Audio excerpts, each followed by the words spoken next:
자, 오늘은 그리스도와 연합한 자라는 제목으로 우리 함께 말씀을 나누도록 하겠습니다.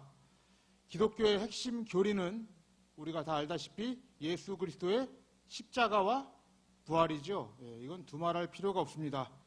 구약과 신약의 말씀이 모두 무엇을 향하고 있습니까? 예수 그리스도의 십자가와 부활을 향하고 있죠. 그러니까 이 십자가와 부활을 빼고 기독교를 논한다라는 것은 있을 수가 없는 일이에요. 우리의 신앙생활도 마찬가지죠.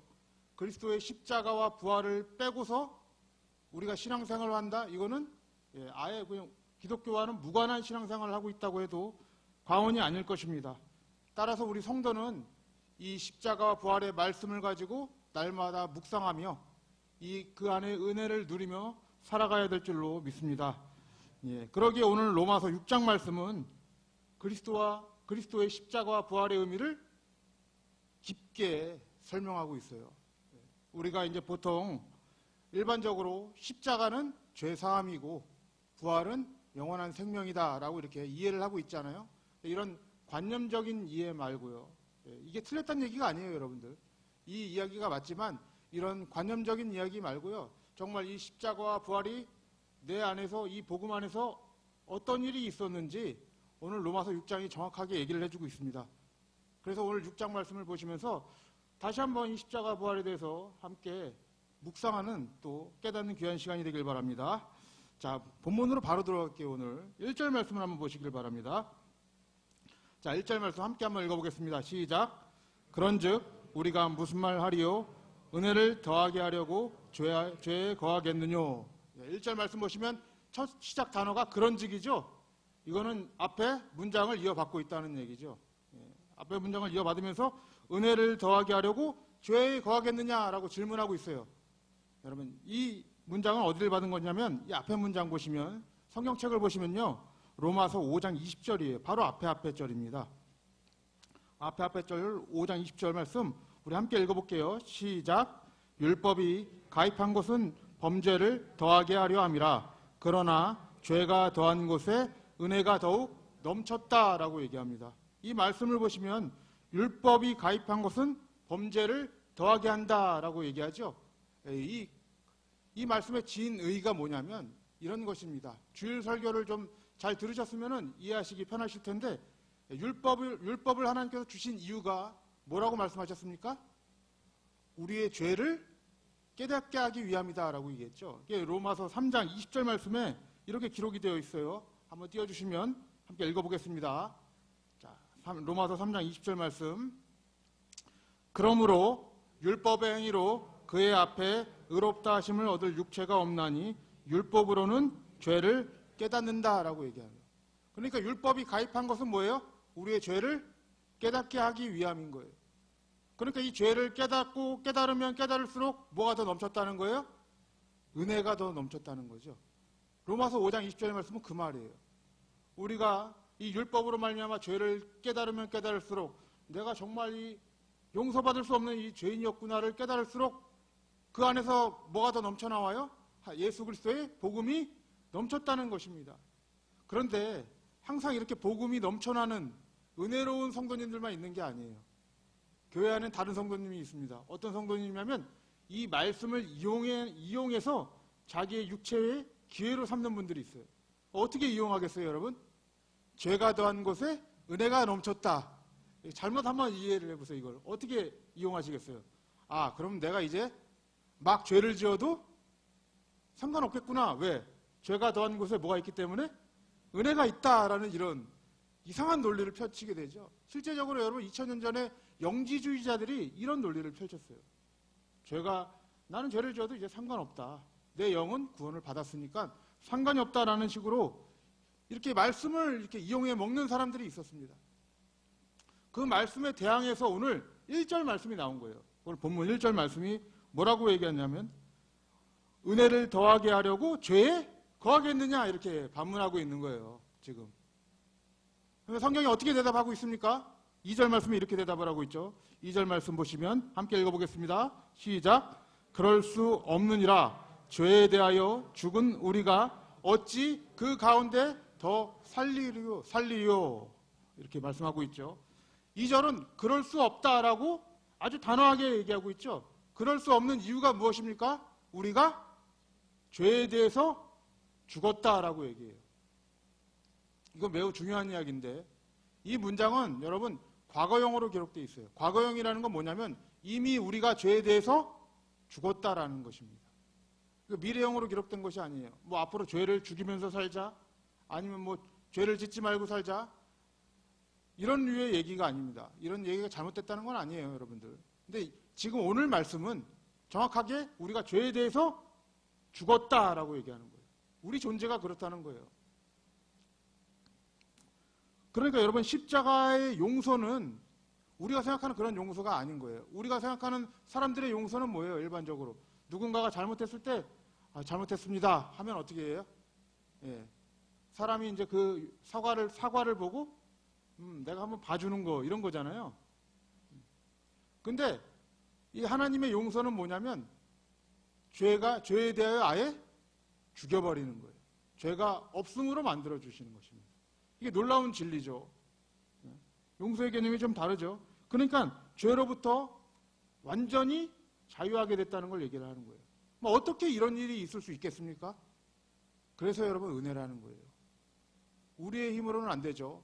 하나님이 하신 일이기 때문에 가능한 것입니다. 그래서 십자가가 우리를 완전케 하실 수 있는 거예요.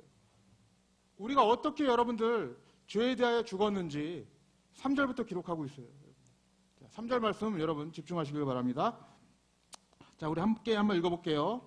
무릇 그리스도 예수와 합하여 세례를 받은 우리는 그의 죽으심과 합하여 세례받은 줄을 알지 못하느뇨 기록되어 있죠.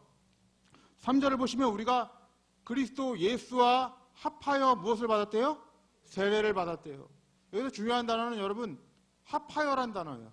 그리스도와 우리가 합하여서 세례를 받았다라고 얘기를 합니다. 여러분 세례라는 게 무슨 의미가 있습니까?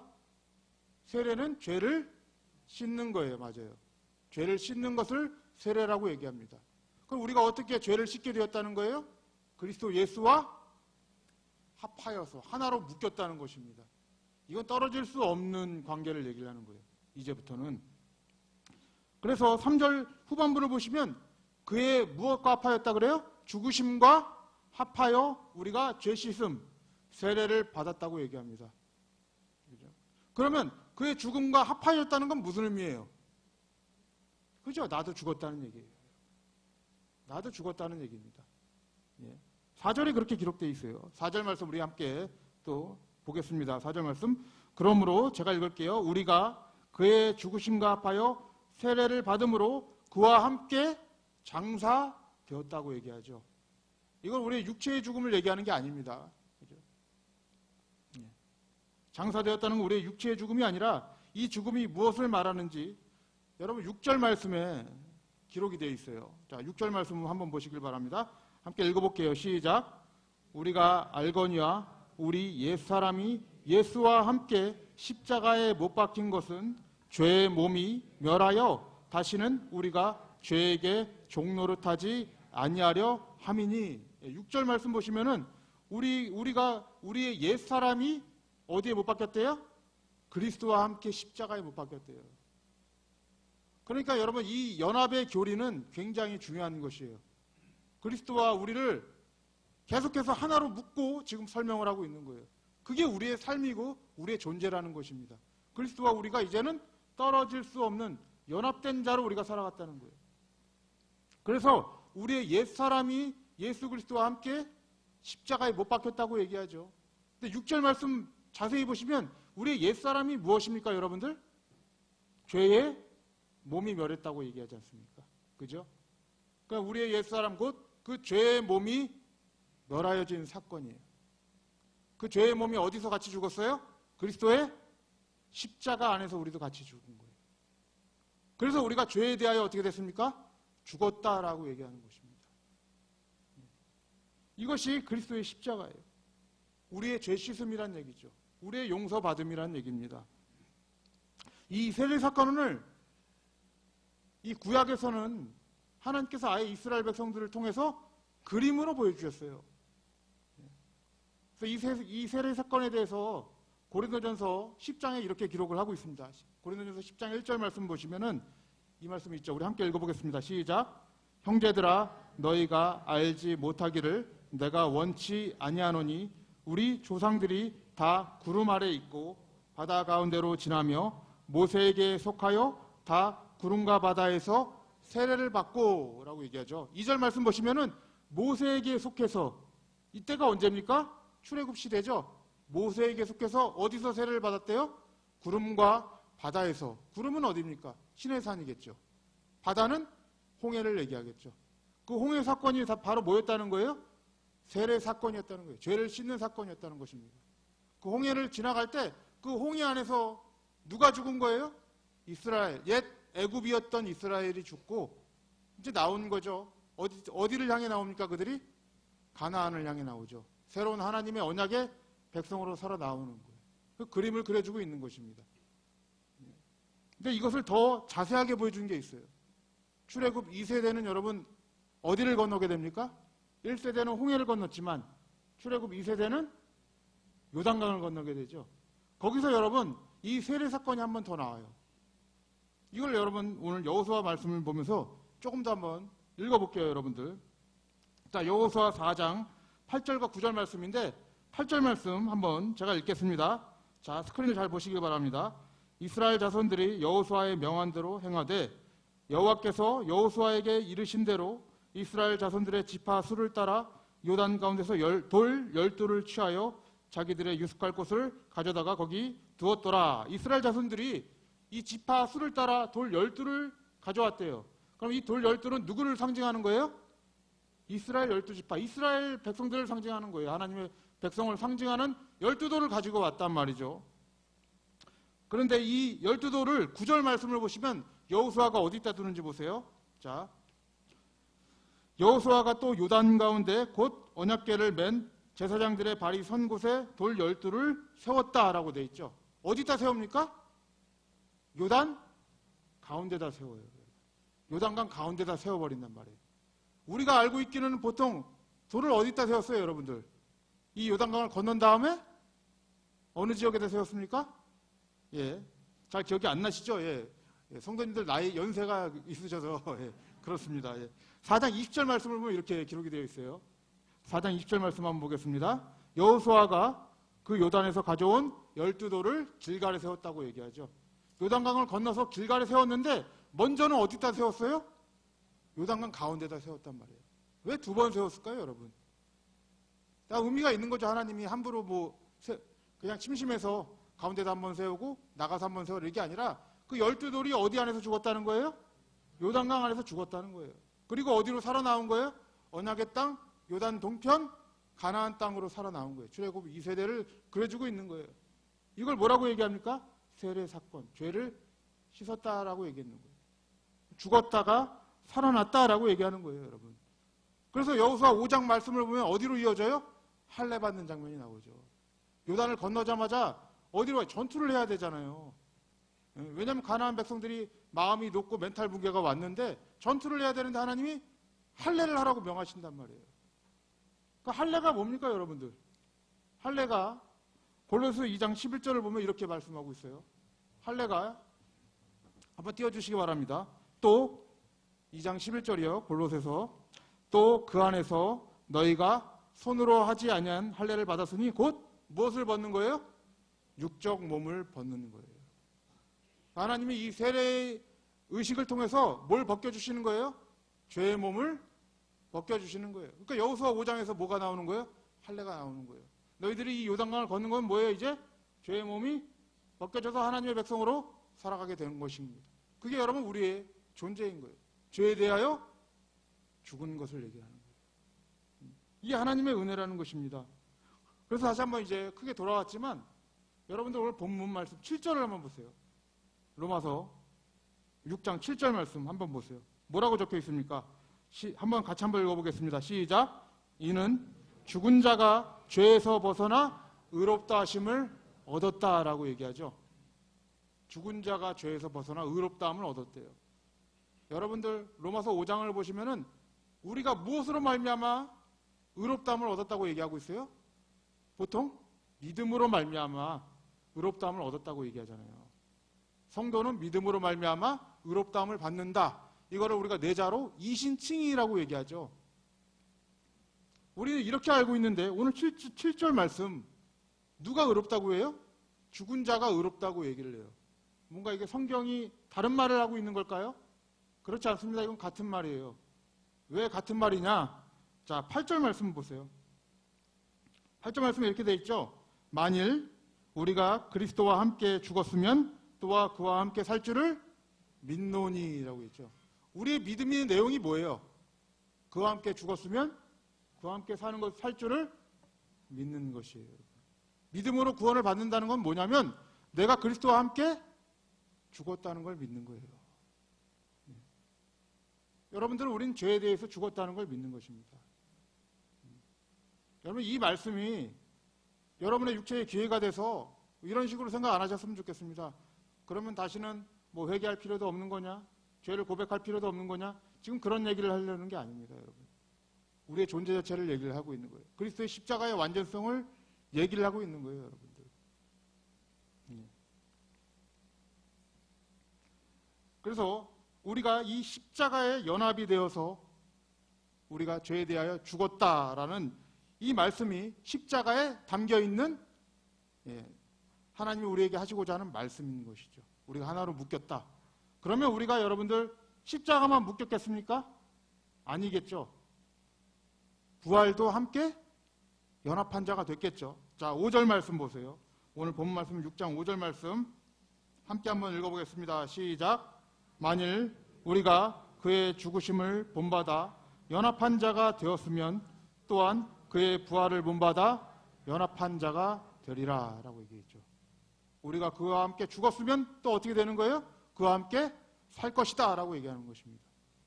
근데 우리가 이 부활하면 흔히 어떻게 생각을 하냐면 먼 미래에 있을 몸의 육체의 부활을 많이 얘기를 하는데 지금 오늘 6장의 말씀은 육체의 부활을 얘기하는 것은 아닙니다, 여러분.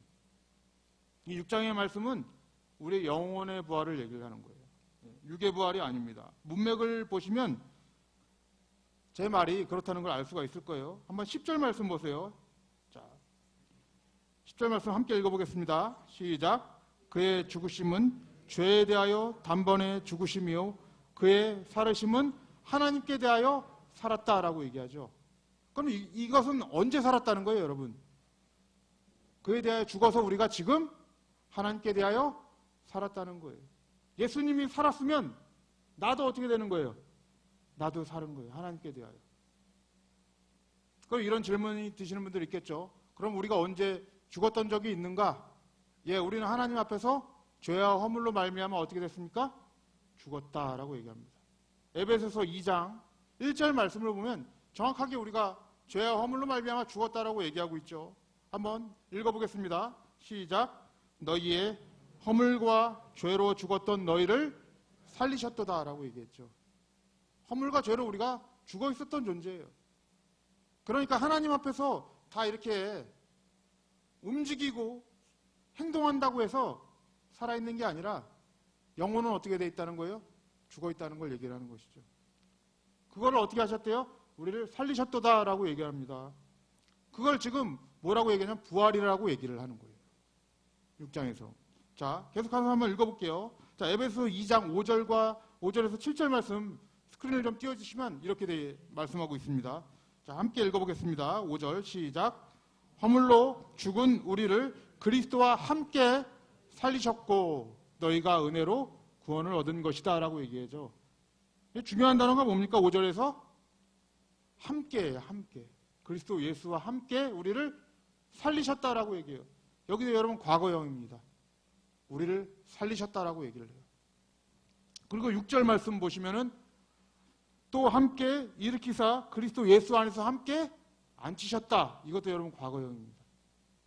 예수님이 올라가셔서 앉아 계시면 우리도 어떻게 돼 있다는 거예요? 함께 앉아 있을 수밖에 없다는 거예요.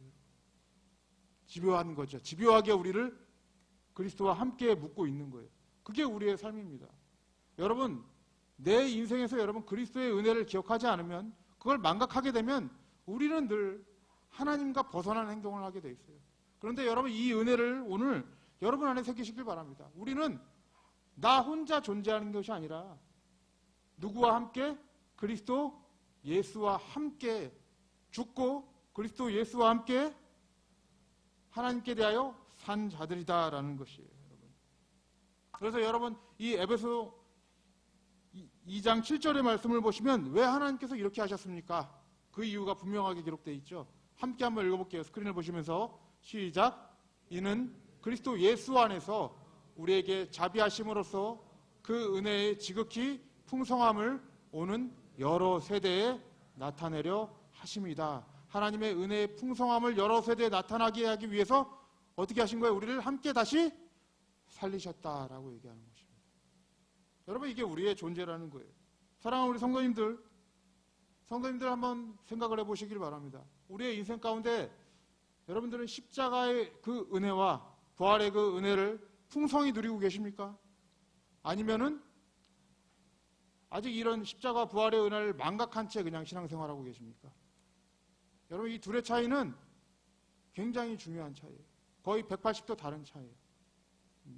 우리가 이 십자가와 이 부활의 은혜가 없이는 오늘 이 자리에 설 수가 없는 것입니다. 은혜가 아니면 설 수 없고 은혜가 아니면 우리가 갈 수 없는 곳이 어디냐면 하나님이 계신 곳이에요. 여러분들 우리의 인생을 생각해 볼 때 우리가 얼마나 연약하고 나약합니까? 우리가 얼마나 세상의 소리에 더 귀를 기울입니까? 하나님의 말씀보다 세상의 소리에 귀를 기울이고 아니면 이웃의 말씀에 아니면 친구들의 얘기에 혹할 때가 얼마나 많아요. 그렇게 넘어질 때도 많죠. 그리고 우리의 이익을 위해서 여러분 하나님의 말씀을 저버린 적이 또 얼마나 많아요, 여러분. 그럼에도 불구하고 오늘 우리가 여기에 서 있을 수 있었던 것은 하나님께서 십자가와 부활의 그 약속의 은혜를 우리로부터 거두시지 않으셨다는 거예요. 하나님께 그 원인이 있다는 것입니다. 그게 여러분 성도가 살아가는 인생인 것이에요. 사랑하는 우리 성도님들, 우리는 이 은혜가 아니면 설 수 없는 것입니다. 성경에서 우리가 이렇게 얘기하죠. 이제는 우리가 그리스도와 함께 어떻게 됐어요? 십자가에 못 박혔으니까 그런즉 이제는 내가 사는 것이 아니라고 얘기해요. 내 안에 계신 예수 그리스도께서 사는 것이 우리의 인생이고 이제는 우리가 그의 믿음 안에서 그리스도의 믿음 안에서 우리가 살아가는 것이에요. 그게 우리의 인생인 것입니다. 사랑하는 우리 성도님들, 오늘 이 십자가 부활의 은혜를 마음속에 영원토록 새기시길 바랍니다. 새기시고 이 고난주간에도 이 십자가를 묵상하시길 바라요. 내가 그리스도의 십자가와 함께 연합되었다는 사실, 죄에 대하여 죽었다는 사실, 또 하나님께 대하여 살았다는 이 사실을 이번 주간에 깊이 묵상하시길 바랍니다. 그리고 그 은혜를 찬양하시고 이 은혜와 영원히 동행하시는 우리 성도님들 되시기를 주님의 이름으로 축복합니다.